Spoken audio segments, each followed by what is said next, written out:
आइए भक्तों, आज सुनते हैं जेठ पूर्णिमा के दिन सुनी जाने वाली श्री सत्यनारायण भगवान की कथा एवं आरती।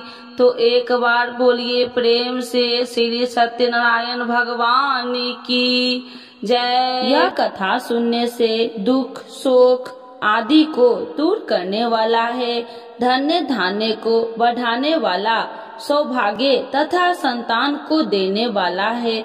तो एक बार बोलिए प्रेम से श्री सत्यनारायण भगवान की जय। प्रथम अध्याय। एक समय नैमी सारण्य 88,000 ऋषियों ने श्री सूत जी से पूछा, हे प्रभु, इस कलयुग में वेद विद्या रहित मनुष्य को प्रभु भक्ति किस प्रकार मिलेगी तथा उनका उद्धार कैसे होगा? इसलिए हे मुनि श्रेष्ठ, कोई ऐसा व्रत कहिए जिससे थोड़े समय में पुण्य प्राप्त होवे तथा मन वांछित फल मिले। ऐसा कथा सुनने की हमारी इच्छा है। सर्वशास्त्र ज्ञाता सूत जी बोले, हे वैष्णव, मैं पूज्य आप सबने सर्व प्राणियों के हित की बात पूछी है। अब मैं उस श्रेष्ठ व्रत को आप लोगों से कहूँगा जिस व्रत को नारद जी ने लक्ष्मी नारायण से पूछा था। एक समय योगी राज नारद जी दूसरे के हित की इच्छा से अनेक लोकों में घूमते हुए मृत्यु लोक में आ पहुँचे। वहाँ बहुत योनियों में जन्मे हुए प्रायः सभी मनुष्यों को अपने कर्मों के द्वारा अनेक दुखों से पीड़ित देखकर सोचा कि किस यत्न के कारण से निश्चय ही इनके दुख का नाश हो सकेगा। नारद ऐसा मन में सोचकर विष्णु लोक को गए। वहाँ श्वेत वर्ण और 4 भुजा वाले देवों के इस नारायण को, जिनके हाथ में शंख चक्र गदा और पद्म थे तथा वरमाला पहने हुए थे, देखकर स्तुति करने लगे। हे भगवान, आप अत्यंत शक्ति से संपन्न है, मन तथा वाणी भी आपको नहीं पा सकती। आपका यदि मध्य और अंत नहीं है, निर्गुण स्वरूप सृष्टि के कारण भूत व भक्तों के दुखों को नष्ट करने वाले हो, आपका मेरा नमस्कार है। नारद जी से इस प्रकार की स्तुति सुनकर विष्णु भगवान बोले, हे मुनि श्रेष्ठ, आपके मन में क्या है? आपका यहाँ किस काम के लिए आगमन हुआ है? निसंकोच कहो। तब नारद मुनि बोले, मृत्यु लोक में सब मनुष्यों को अनेक योनियों में पैदा हुआ है। अपने कर्मों के द्वारा उनके प्रकार के दुखों से दुखित हो रहे हैं। हे नाथ, मुझ पर दया रखते हैं तो बतलाइए कि उन मनुष्यों के सब दुख थोड़े से प्रयत्न से ही कैसे दूर हो सकते हैं? श्री भगवान जी बोले, हे नारद, मनुष्य की भलाई के लिए तुमने बहुत अच्छी बात पूछी है। जिस व्रत के करने से मनुष्य मोह से छूट जाता है, मैं वह कहता हूँ, सुनो। बहुत पुण्य देने वाला है। स्वर्ग तथा मनुष्य लोक दोनों में दुर्लभ एक उत्तम व्रत है।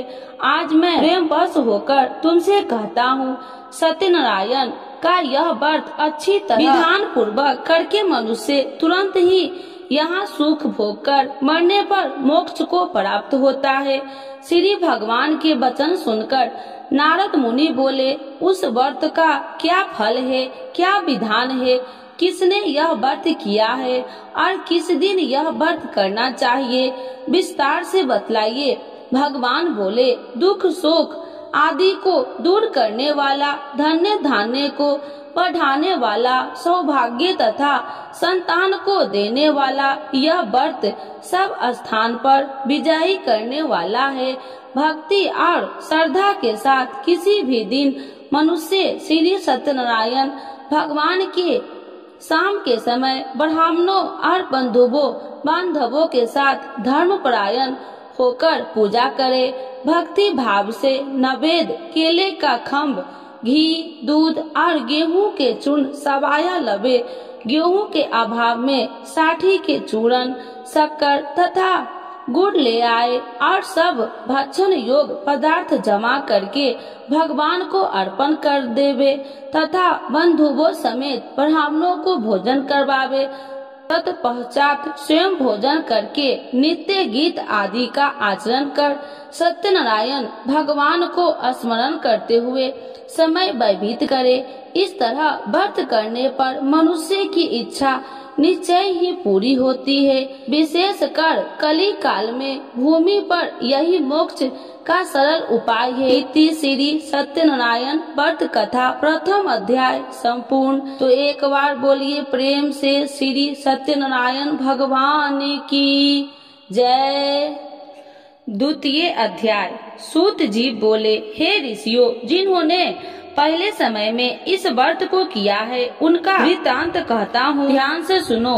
सुंदर काशीपुरी नगरी में अति निर्धन ब्राह्मण रहता था। वह भूख और प्यास से बेचैन हुआ नित्य ही पृथ्वी पर घूमता था। ब्राह्मणों से प्रेम करने वाले भगवान ने ब्राह्मण को दुखी देखकर बूढ़े ब्राह्मण का रूप धरकर उसके पास जा आदर के साथ पूछा, हे गरीब, नित्य दुखी हुआ पृथ्वी पर क्यों घूमता है?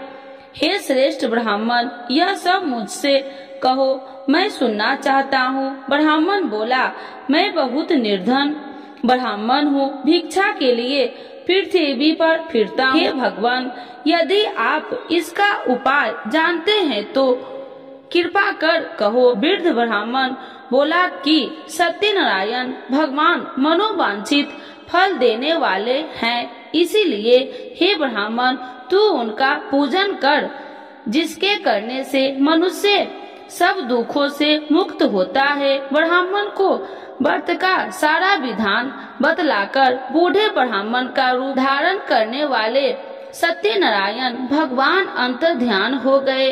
जिस व्रत को वृद्ध ब्राह्मण ने बतलाया, मैं उसको अभ्यास करूंगा। यह निश्चय करने पर उस ब्राह्मण को भी नींद न आई। वह सवेरे के लिए चला। उस दिन उसको भिक्षा में बहुत सा धन मिला, जिससे बंधु बांधवों के साथ उसने सत्यनारायण का व्रत किया।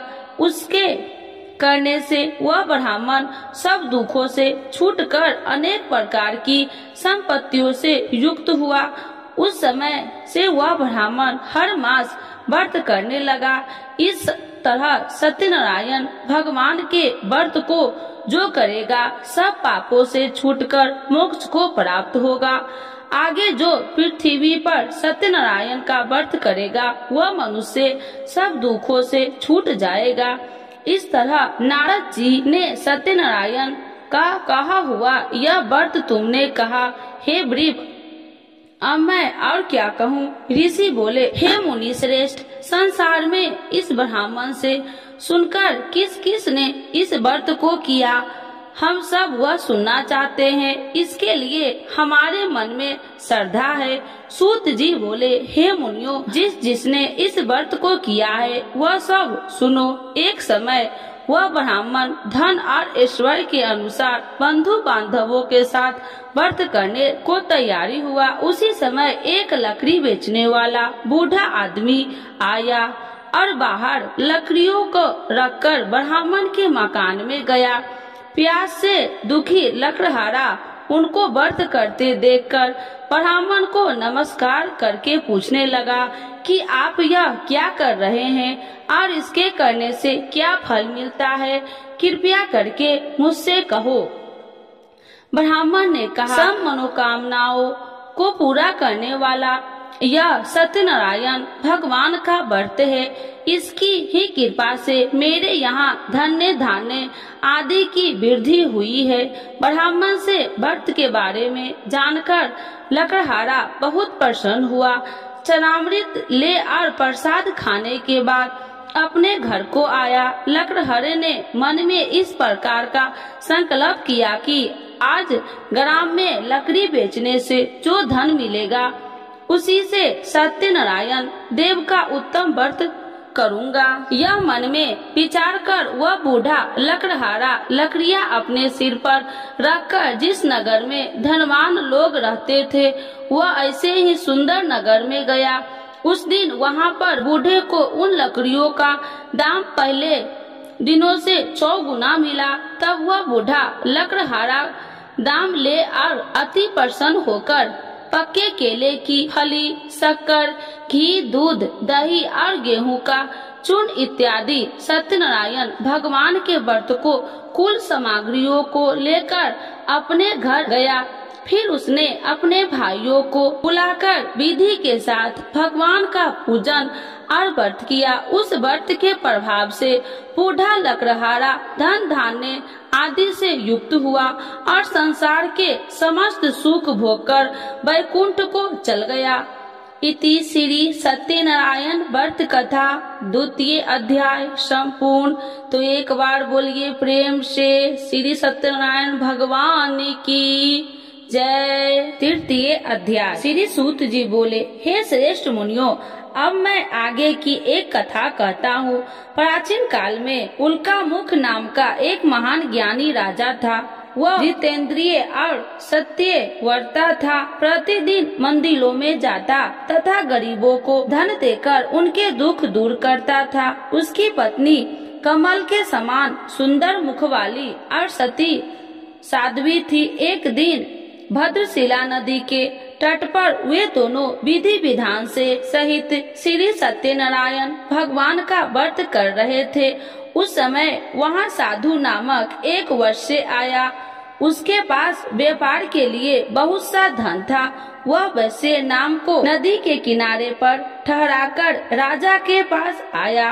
राजा को व्रत करते हुए देखकर उसने विनय पूर्वक पूछा, हे राजन, यह आप क्या कर रहे हैं? मेरी सुनने की इच्छा है, कृपया आप यह मुझे भी समझाइए। महाराज उल्कामुख ने कहा, हे साधु वैश्य, मैं अपने बंधु बांधवों के साथ पुत्र की प्राप्ति के लिए श्री सत्यनारायण भगवान का व्रत व पूजन कर रहा हूँ। राजा के वचन सुनकर साधु नामक वैश्य ने आदर से कहा, हे राजन, मुझे भी इसका संपूर्ण विधि विधान बतलाइए। मैं भी आपके कहे अनुसार इस व्रत को करूँगा। मेरी भी कोई संतान नहीं है। मुझे विश्वास है कि इस उत्तम व्रत को करने से अवश्य ही मुझे भी संतान होगी। राजा से व्रत के सब विधान सुन व्यापार से निवृत्त हो वह वैसे सुख पूर्वक अपने घर आया। उसने अपनी पत्नी को संतान देने वाले उस व्रत के विषय में सुनाया और प्रण किया कि जब मेरे संतान होगी तब मैं इस व्रत को करूँगा। वैश्य ने यह वचन अपनी पत्नी लीलावती से भी कहे। एक दिन उसकी पत्नी लीलावती श्री सत्यनारायण भगवान की कृपा से गर्भवती हो गई। 10वें महीने में उसने एक अति सुंदर कन्या को जन्म दिया। दिनों दिन वह कन्या इस तरह बढ़ने लगी जैसे शुक्ल पक्ष का चंद्रमा बढ़ता है। कन्या का नाम उन्होंने कलावती रखा। तब लीलावती ने मीठे शब्द में अपने पति को याद दिलाया कि आपने जो भगवान का व्रत करने का संकल्प किया था, अब आप उसे पूरा कीजिए। साधु वैश्य ने कहा, हे प्रिय, मैं कलावती के विवाह पर इस व्रत को करूँगा। इस प्रकार अपनी पत्नी को विश्वास दे वह व्यापार करने विदेश चला गया। कलावती पितृगृह में वृद्धि को प्राप्त हो गई। लौटने पर साधु ने जब नगर में सखियों के साथ अपनी वयस्क होती हुई पुत्री को खेलते देखा तो उसने उसके विवाह की चिंता हुई। तब उसने एक दूत को बुलाकर कहा कि उसकी पुत्री के कोई सुंदर वर देखकर लाए। दूत साधु नामक वैश्य आज्ञा पाकर कंचन नगर पहुंचा और देखा भालकर वैश्य की कन्या के लिए एक श्रृंगे वनिक पुत्र ले आया। उस सुंदर लड़के के साथ साधु नामक वैश्य ने अपने बंधु बांधवों सहित प्रचित होकर अपनी पुत्री का विवाह कर दिया। दुर्भाग्य से वह विवाह के समय श्री सत्यनारायण भगवान का व्रत करना भूल गया। इस पर श्री सत्यनारायण अत्यंत क्रोधित हो गए। उन्होंने वैश्य को श्राप दिया कि तुम्हें दारुण दुख प्राप्त होगा, और फिर अपने कार्यों में कुशल हुआ वैश्य अपने दामाद सहित नाव पर बेड़ा लेकर व्यापार करने के लिए सागर के समीप स्थित रत्न सारनपुर नगर में गया। रत्न सारनपुर चंद्रकेतु नामक राजा राज करता था। दोनों ससुर जमाई चंद्रकेतु राजा के उस नगर में व्यापार करने लगे। एक दिन भगवान श्री सत्यनारायण की माया से प्रेरित एक चोर राजा चंद्रकेतु का धन चुराकर भाग रहा था। राजा के दूत को अपने पीछे तेजी से आते देखकर चोर ने घबराकर राजा को धन को वैश्य की नाव में चुपचाप रख दिया। वहाँ से ससुर जमाई ठहरे हुए थे और भाग गया। जब दूत ने उस वैश्य के पास राजा के धन को रखा देखा तो उन्होंने उस ससुर दामाद को ही चोर समझा।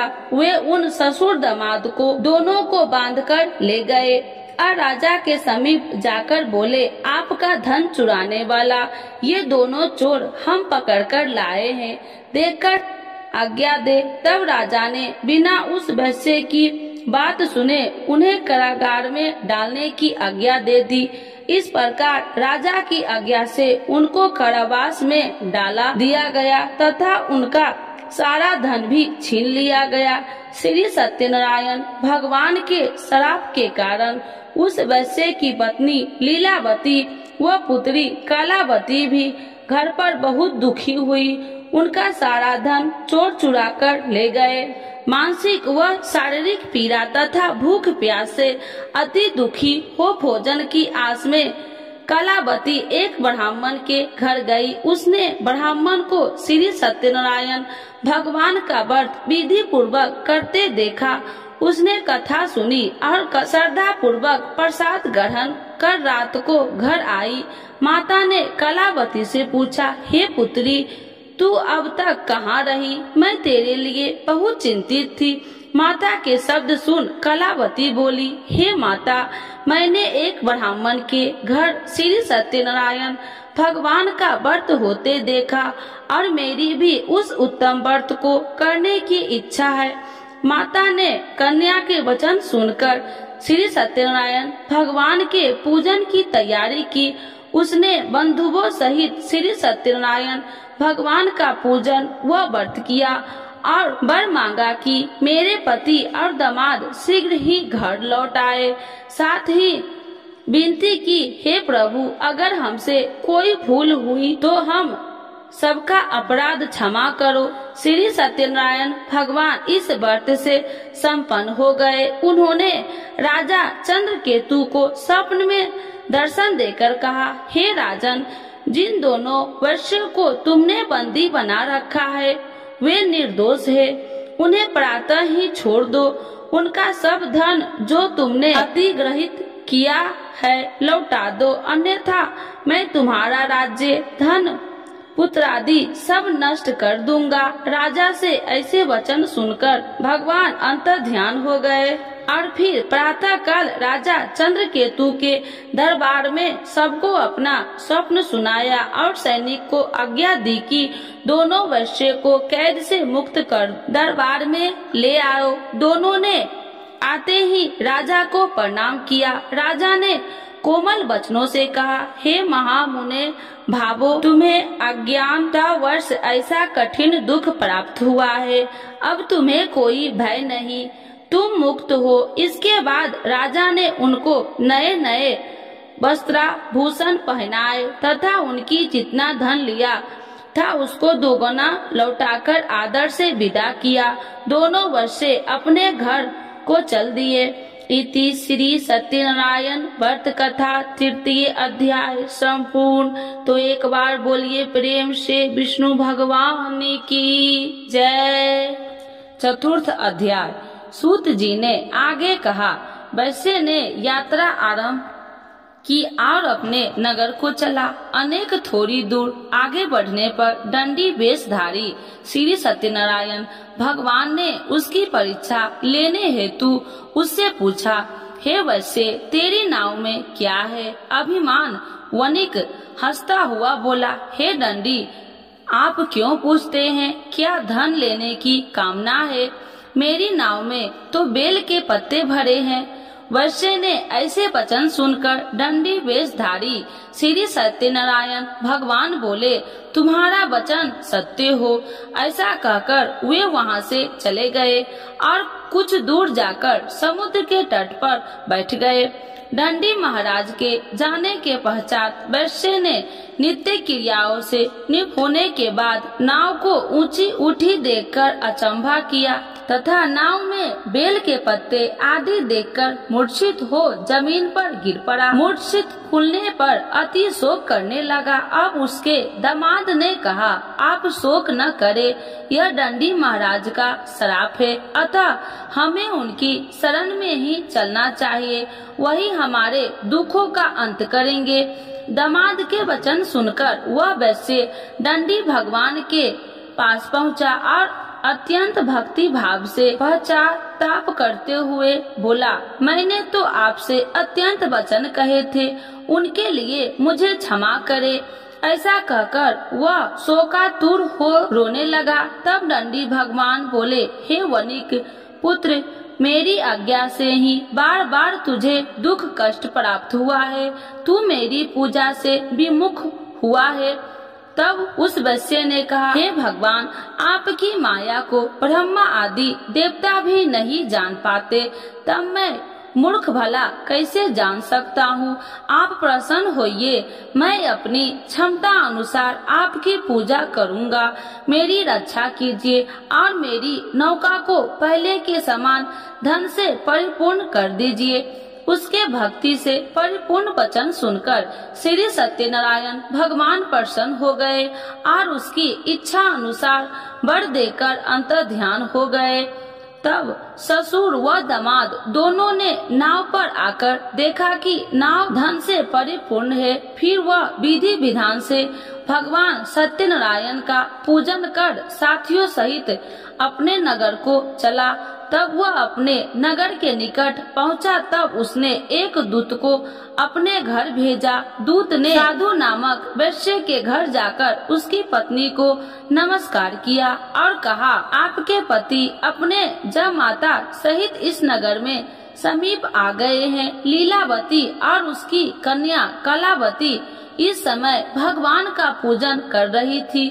दूत का वचन सुनकर साधु की पत्नी ने बड़े हर्ष के साथ सत्यनारायण भगवान का पूजन पूर्ण किया और अपनी पुत्री से कहा, मैं अपने पति के दर्शन को जाती हूँ, तू पूजन पूर्ण कर शीघ्र आ जाना। परंतु कलावती पूजन एवं प्रसाद छोड़कर अपने पति के दर्शन के लिए चली गई। पूजन एवं प्रसाद की अवज्ञा के कारण भगवान सत्यनारायण ने रुष्ट हो उसके पति को नाव सहित पानी में डुबो दिया। कलावती अपने पति को न पाकर रोती हुई जमीन पर गिर पड़ी। नौका को डूबा हुआ तथा कन्या को रोती हुई देख साधु नामक वैश्य द्रवित होकर बोला, हे प्रभु, मुझसे या मेरे परिवार से अज्ञानतावश जो अपराध हुआ है उसे क्षमा करे। उसके ऐसे वचन सुनकर सत्यदेव भगवान प्रसन्न हो गए। आकाशवाणी हुई, हे वैश्य, तेरी पुत्री तेरा प्रसाद छोड़कर आई है, इसीलिए इसका पति अदृश्य हुआ है।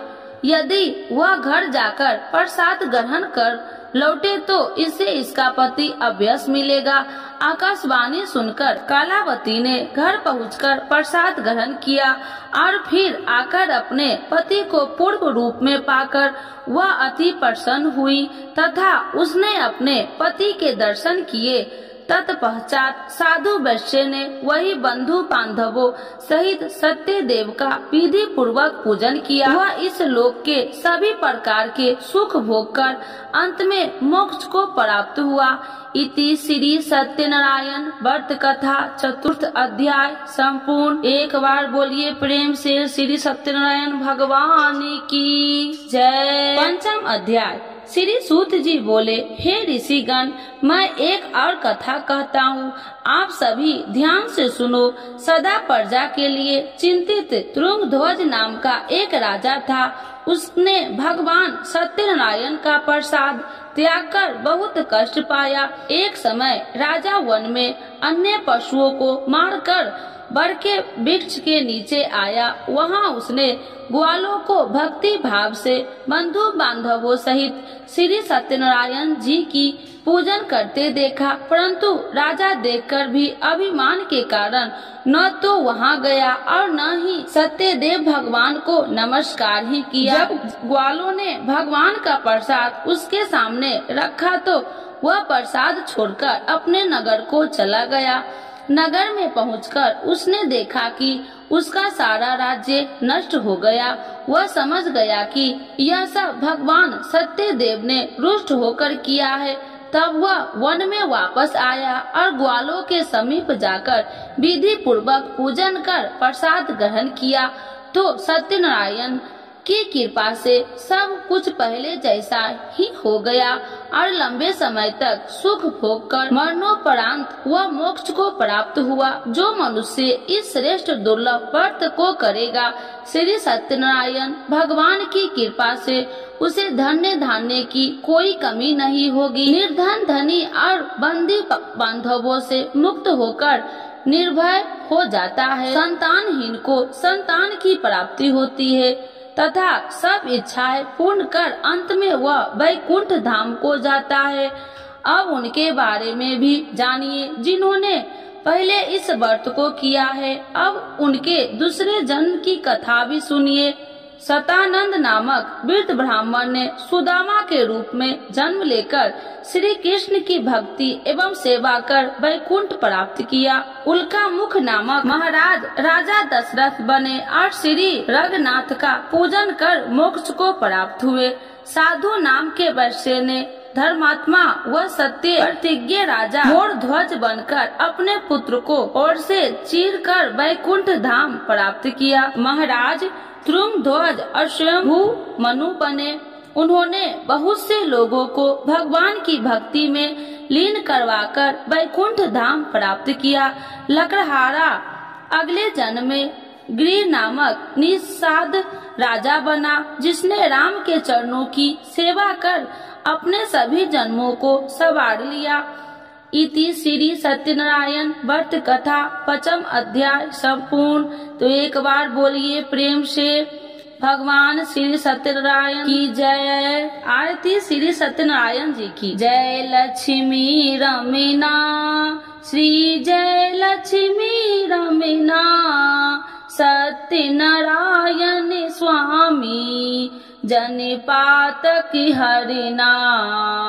जय लक्ष्मी रमीना रत्न जड़ित सिंहासन अद्भुत छवि राजे स्वामी अद्भुत छवि राजे। नारद करत निरंजन घंटा ध्वनि बाजे। ओम जय लक्ष्मी रमीना प्रगट भये कलिकारणी दिज को दरस दियो स्वामी दिज को दरस दियो। बूढ़ो ब्राह्मण बन कर कंचन महल कियो। जय लक्ष्मी रमीना दुर्लभ भील कठारो इन पर कृपा करी स्वामी इन पर कृपा करी। चंद चूर एक राजा जिनकी विपत्ति हरी। जय लक्ष्मी रमीना वैश्य मनोरथ पायो सरधा तज दिन्ही स्वामी सरधा तज दिन्ही। सफल भोग प्रभु जी फिर स्तुति किन्नी। ओम जय लक्ष्मी रमीना भाव भक्ति के कारण छिन छिन रूप धरियो, स्वामी छिन छिन रूप धरियो, सरिधा धारण किन्ही, सरिधा धारण किन्ही, तिनको काज सयो।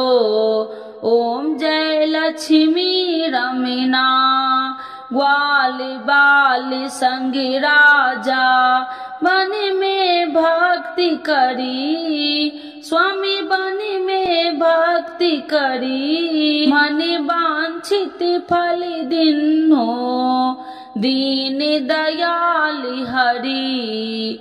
जय लक्ष्मी रमना, चढ़त प्रसाद सबाय, कदली फल में बा, स्वामी कदली फल में बा, धूप दीप तुलसी से, राजी सत्य देवा। ओम जय लक्ष्मी रमना।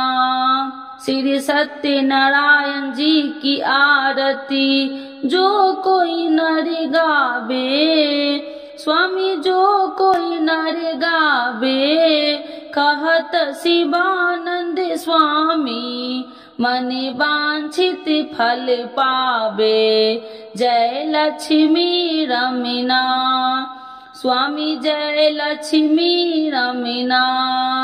श्री सत्यनारायण भगवान की जय, विष्णु भगवान की जय, सर्व देवी देवताओं की जय।